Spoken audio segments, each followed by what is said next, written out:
लाल button को दबा के चैनल को सब्सक्राइब जरूर करें और साथ में बेल आइकन को दबाना ना भूलें।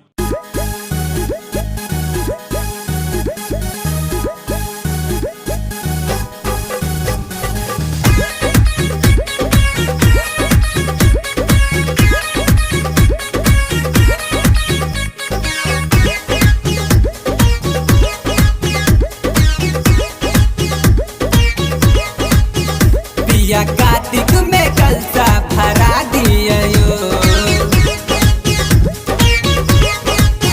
पिया कार्तिक में कलसा भरा दियो, पिया कार्तिक में कलसा भरा दियो। मिसरोलिया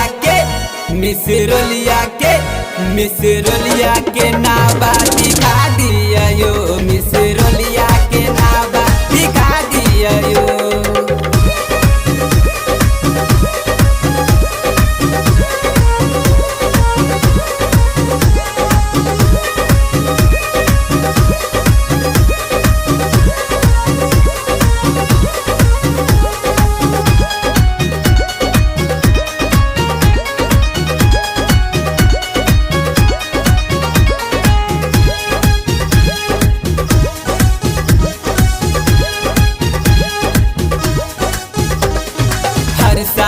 जाकी ओहो बेरी होय छे, गम गम से लोग आबि कलसा भरे छे। हर साल जाकी ओहो बेरी होय छे, गम गम से लोग आबि कलसा भरे छे, कलसा भरे छे।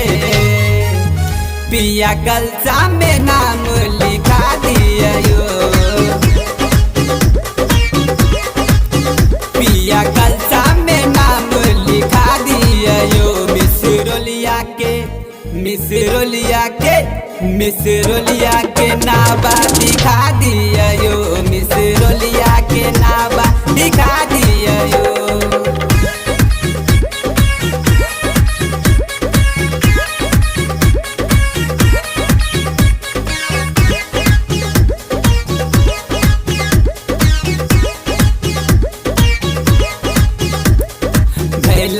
नारियल लाल रंग कपड़ा मार्केट से गिन के अंदिया हमरा,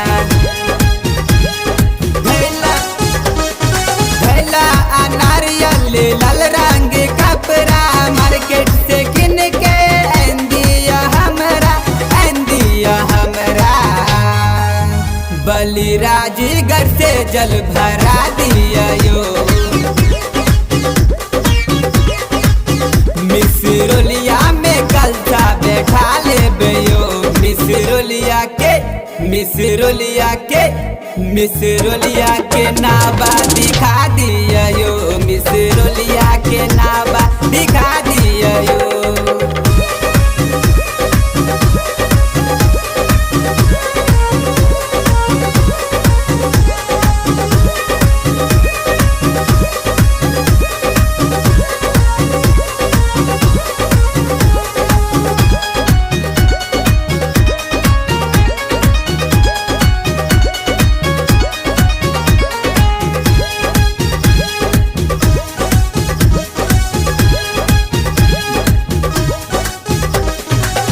गम से मंडली ऐठम आवे छे, राम नाम के जपला भीड़ लागे छे। गम से मंडली ऐठम आवे छे, राम नाम के जपला भीड़ लागे छे, भीड़ लागे छे। गायक गौरव के गाना बजे छे यो,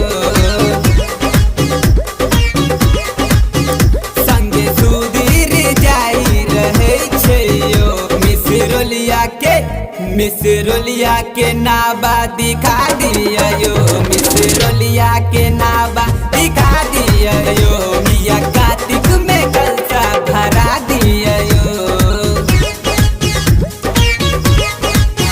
पिया कार्तिक में कलसा भरा दियो, पिया कार्तिक में कलसा भरा दियो।